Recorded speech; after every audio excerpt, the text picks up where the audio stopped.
Welcome to my channel Codestone take.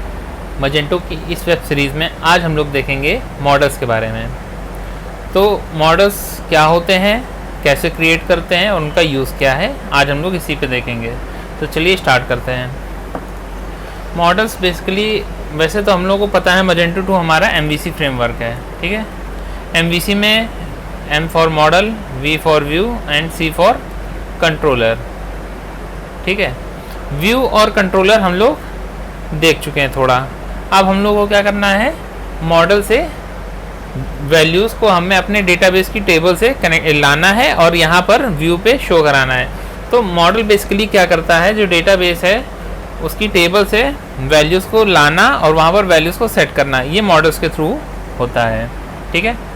तो चलिए पहले इसका स्ट्रक्चर देख लेते हैं। इसका स्ट्रक्चर आएगा हमारा एक्सटेंशन, वेंडर का नाम कोडस्टोन, फिर हमारा एक्सटेंशन बेसिक, फिर ये हमारा आ गया मॉडल, एक फ़ोल्डर हमारा बनेगा, ठीक है। ये हम चलिए ये देखते हैं। मैंने यहाँ पर एक मॉडल क्रिएट करता है, यहाँ पर हम एक फ़ोल्डर क्रिएट करेंगे मॉडल का, ठीक है। अब मॉडल में क्या होता है, हमने लास्ट टाइम हम लोगों ने एक एम्प्लॉय नाम की टेबल बनाई थी, ठीक है। तो यहाँ पर हम लोग एक एम्प्लॉय नाम की टेबल बनाएंगे, क्लास बनाएंगे। ये मॉडल के अंदर हमने एक क्लास बनाई employee.php, ठीक है। अब सेम प्रोसेस हम लोग क्या करेंगे, यहाँ पर हम लोग क्योंकि यहाँ पर नाम गलत दिया है PHP, ठीक है। हम लोग यहाँ पर नेम स्पेस डिफाइन करेंगे और अपना इसको डिफाइन कर लेंगे,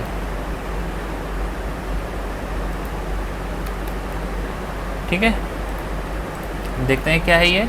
हमने एक क्लास बनाई है एम्प्लॉय नाम की और एक्सटेंड किया है एब्स्ट्रैक्ट मॉडल को। ये बेसिक मॉडल क्लास होती है मजेंटो की कोर, इसको हम लोग यूज़ करेंगे मॉडल को डिफाइन करने के लिए, ठीक है।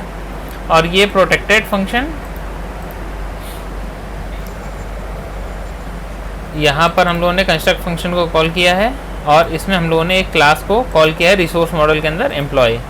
देखिए अभी हमने कहीं टेबल से तो कनेक्टिविटी दी नहीं इसको, तो हम ये जो रिसोर्स मॉडल की क्लास एम्प्लॉय बनाएंगे, इसमें हम लोग अपने क्लास को कनेक्टिविटी करेंगे टेबल से।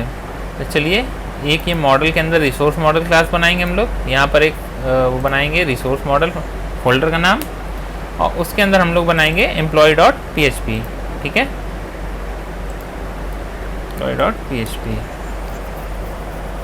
अब यहाँ पर क्या है, employee.php पे ये कोड आएगा हमारा।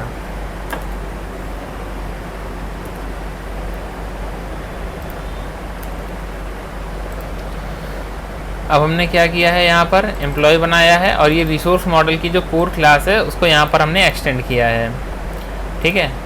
उसके बाद ये हमारा कंस्ट्रक्ट फंक्शन क्रिएट हुआ है जिसमें हमने अपने कॉन्टेक्स्ट को कॉल किया है। ये भी बाय डिफ़ॉल्ट होता है, ठीक है। ये डिफ़ॉल्ट क्लास रहती है जिसमें हमें ये पेरेंट कंस्ट्रक्टर में होता है जो कि हमने इसको कॉल किया हुआ है। उसके बाद एक कंस्ट्रक्ट में ये हमारी एम्प्लॉय टेबल है और ये हमारी उसकी प्राइमरी की है, इसको हमने इनिशिएट किया है कंस्ट्रक्ट के अंदर, ठीक है। इसको हम लोग सेव करेंगे। उसके बाद हम लोग एक और क्लास बनाएंगे कलेक्शन नाम की, लेकिन वो कहाँ पर बनाएंगे, हम लोग रिसोर्स फोल्डर के अंदर एक फ़ोल्डर बनाएंगे जो हमारा यहाँ पर क्लास है उसी नाम से हम लोग बना लेते हैं एम्प्लॉय, ठीक है। ये हमने एक फ़ोल्डर बनाया, इसके अंदर हम लोग बनाएंगे एक क्लास collection.php, ठीक है। अब इस collection.php पे हम लोग ये कोड लगाएंगे। ये आ गया हमारा resource model employee class collection, ये हमारी कोर क्लास कलेक्शन की। अब देखिए इसमें क्या है, इसमें हमारा मॉडल क्लास है और रिसोर्स मॉडल क्लास है, ठीक है। इसमें ये दोनों क्लासेस आपस में कनेक्ट होंगी और एक रिलेशन कनेक्ट करती हैं कंस्ट्रक्ट के थ्रू, ठीक है। तो यहाँ पर ये 3 फाइल से हमारा मॉडल क्रिएट हो गया, ठीक है। तो अब क्या करेंगे, हम लोग एक बार अपग्रेड कमांड चलाएंगे और फिर हम लोग कंट्रोलर या व्यू में उसको यूज़ करके चेक करेंगे, ठीक है। और हम लोग कुछ सैम्पल वैल्यूज़ डाल देते हैं चेक करने के लिए। यहाँ पर हम खोल लेते हैं लोकल होस्ट एडमाइनर, यहाँ का पासवर्ड, ठीक है। हमारी एम्प्लॉय नाम की टेबल है यहाँ पर,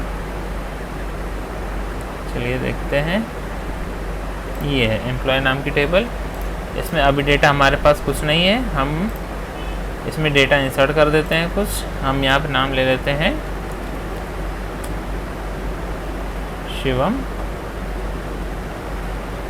टेस्ट एम्प्लॉय,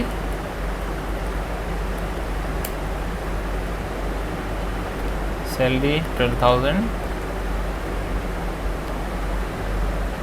इसको सेव करते हैं, ठीक है। यहाँ पर एक नया नाम अभिनव, टेस्ट एम्प्लॉय 2, यहाँ पर सैलरी 13,000 और इसको भी क्रिएट कर लेते हैं, ठीक है। अब हम लोग एम्प्लॉय टेबल चेक करेंगे, ये 2 हमारे पास रिज़ल्ट आ गए, ठीक है। अब हम लोग क्या करेंगे, अब अपने वापस यहाँ पर आते हैं और एक बार अपग्रेड कमांड रन कर लेते हैं, ठीक है।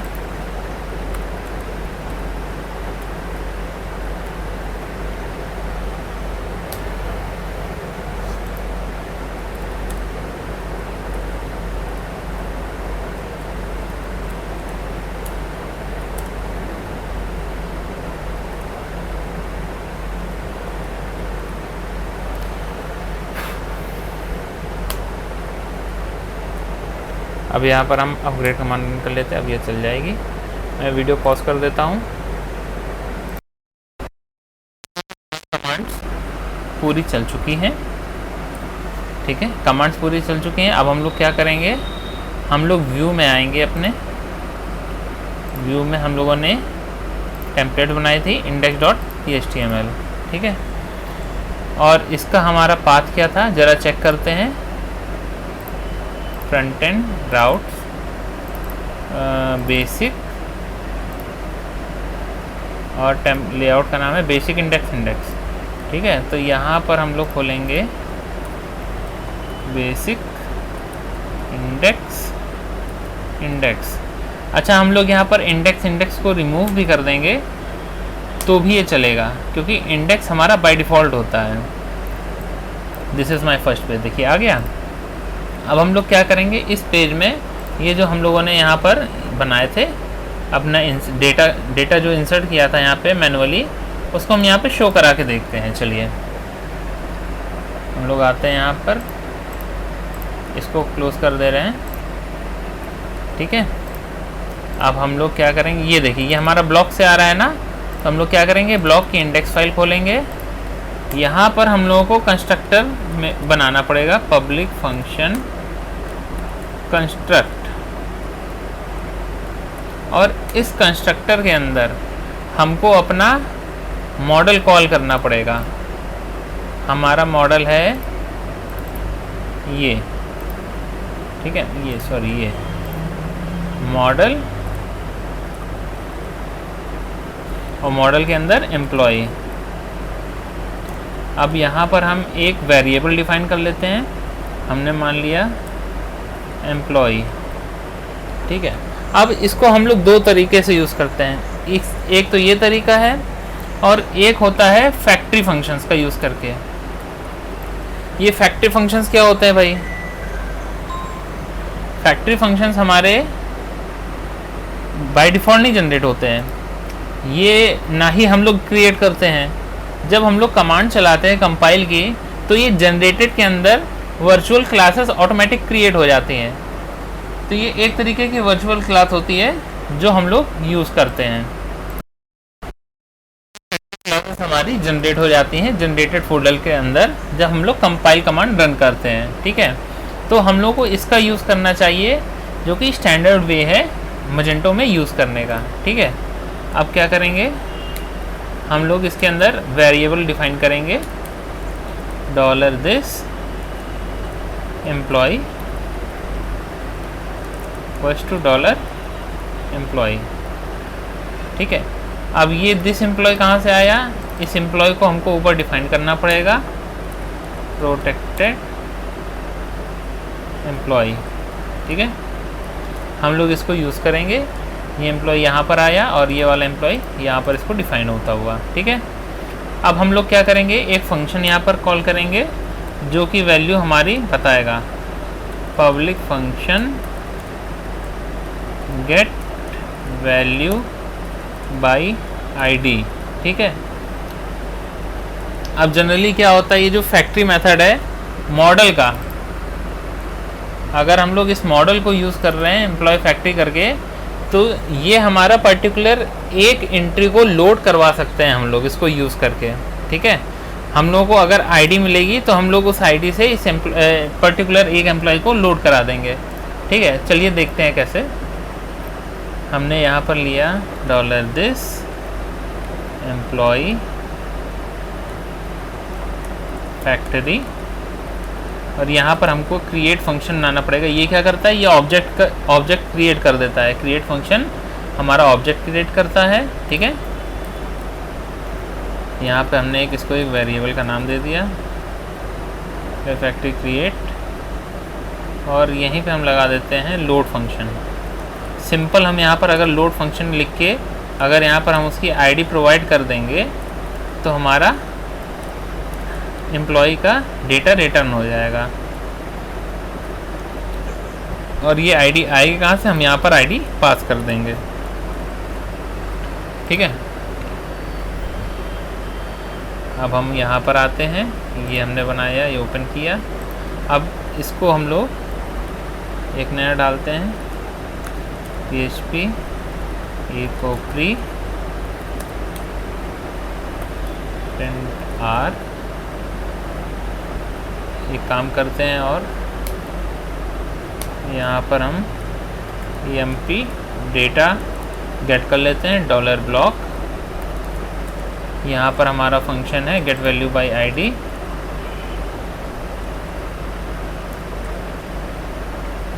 और यहाँ पर हमने कॉल किया, हमने आईडी 2 दे दी। ठीक है, अब हम यहाँ पे एम्प्लॉय डेटा को प्रिंट करा देते हैं।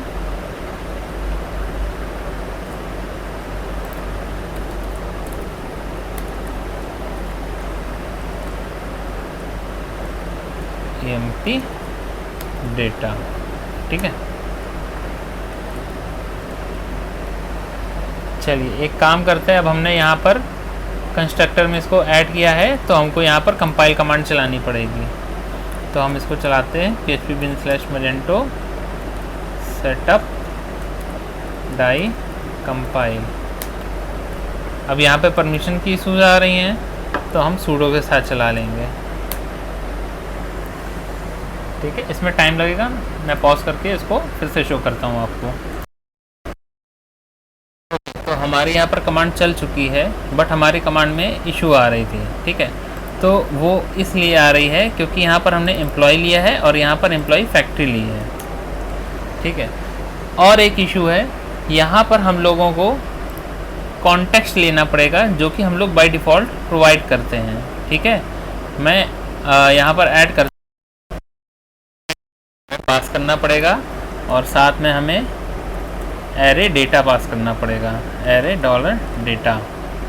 ठीक है, और इसको हम पास करेंगे पेरेंट कंस्ट्रक्टर के अंदर। ठीक है, तो चलिए इसको पास करते हैं।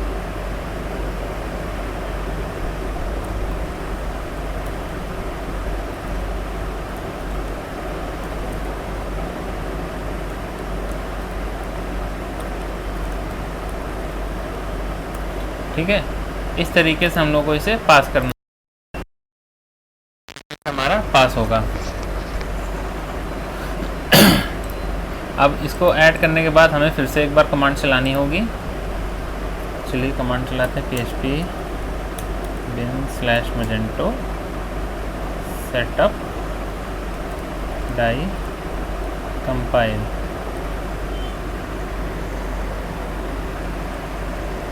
कमांड चलने में टाइम लगेगा थोड़ा, तब तक मैं वीडियो पॉज कर देता हूँ। कर देते हैं हम हम लोग, ठीक है। उसके बाद हम लोग यहाँ पर अपना परमिशन का इशू सेट कर देते हैं और फिर यहाँ पर हम लोग एक बार इसको रिफ़्रेश करके चेक करते हैं। ये देखिए यहाँ पर हमारी एंटिटी आईडी हमने 2 पास करी थी, वो 2 आ गया। एमपी नेम अभिनव, टेस्ट एम्प्लॉय 2, उसका सारा डेटा हमारे पास आ गया। अगर हम यहाँ पर 1 पास करेंगे इस फंक्शन के अंदर और कैश क्लीन कर लेंगे और इसको रिफ़्रेश करेंगे तो हमारे यहाँ पर 1 का डेटा आ गया, ठीक है। तो ये इस तरीके से वर्क करता है। अब क्या हो अगर हमको पूरा कलेक्शन चाहिए, हमारा जितना भी डेटाबेस में टेबल में वैल्यूज़ हैं सारी चाहिए, तो हम लोग क्या करेंगे, हम लोग यहाँ पर एक और क्लास पास करेंगे। हम लोग यहाँ पर कलेक्शन को कॉल करेंगे अपने, ठीक है। हम लोगों ने इसीलिए कलेक्शन को बनाया है। Model, resource model, employ, collection और सेम फैक्ट्री मेथड इसमें भी यूज़ करेंगे, कलेक्शन फैक्ट्री। और यहाँ हम लोग करेंगे एम्प्लॉय कलेक्शन फैक्ट्री। ये आप लोग कुछ भी बना सकते हैं, वेरिएबल है ये, तो हम लोग कुछ भी नाम दे सकते हैं, ठीक है। अब जो स्टैंडर्ड मेथड होता है वो इस तरीके से होता है।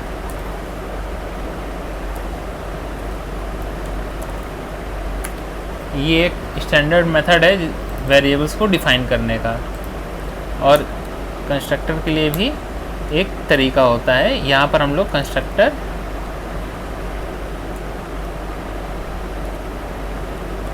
पैरामीटर करके पास कर देंगे।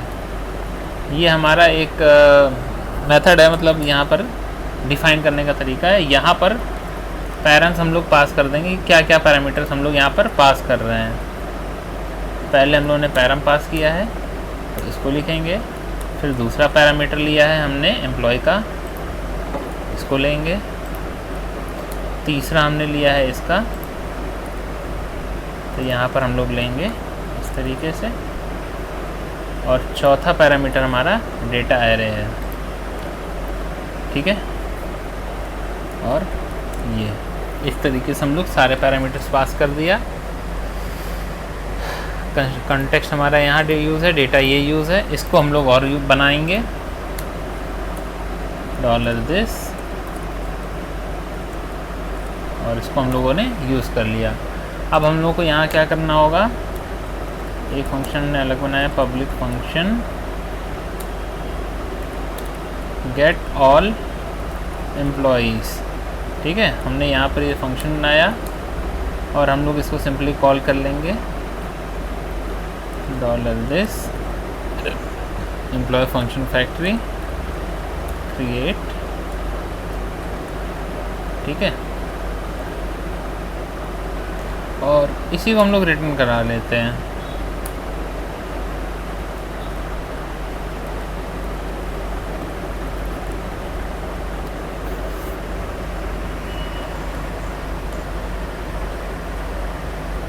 इसको हम लोग रिटर्न कराएंगे। यहाँ पर हम लोग डालेंगे, ये हमारा फंक्शन है गेट ऑल एम्प्लॉयज़, यहाँ पर हमने डाला गेट ऑल एम्प्लॉयज़ 1, ठीक है। हम लोग यहाँ पर अब कंपाइल कमांड फिर से चलाएंगे।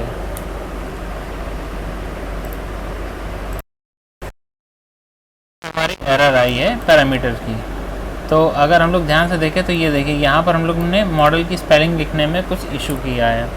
तो यहाँ पर रिसोर्स मॉडल एम्प्लॉय, अब इसको सेव करते हैं और फिर से कमांड चलाएंगे।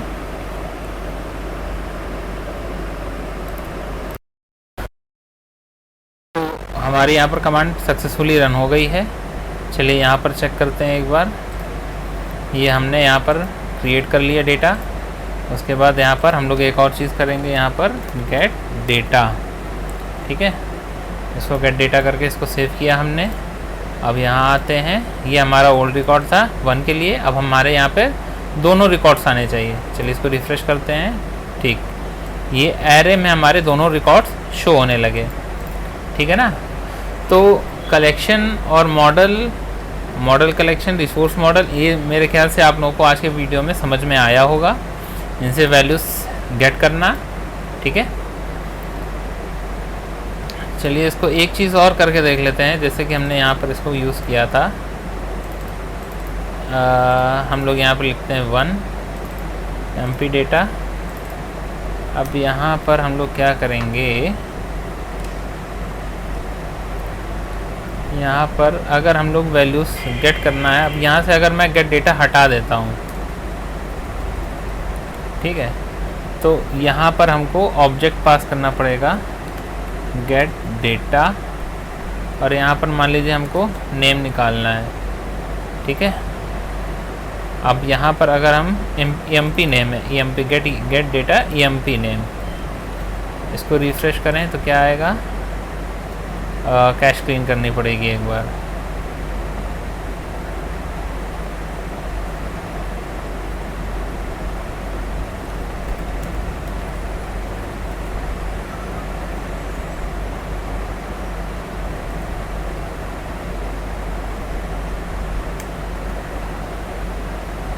ये देखिए एम्प्लॉय का नेम आ गया, जिसकी आईडी हमने पास करी है उस एम्प्लॉय का नेम हमें यहाँ पर मिल गया। एम्प्लॉय की आईडी 1 पास की थी, उसका नेम हमें यहाँ पर 1 मिल गया, है ना, ठीक है। तो ये गेट डेटा इस तरीके से हम लोग इसको यूज़ कर सकते हैं, ठीक है। तो चलिए आज के लिए इतना ही रखते हैं, आगे हम लोग और भी चीज़ें देखेंगे मॉडल से रिलेटेड। तब तक के लिए गुड बाय।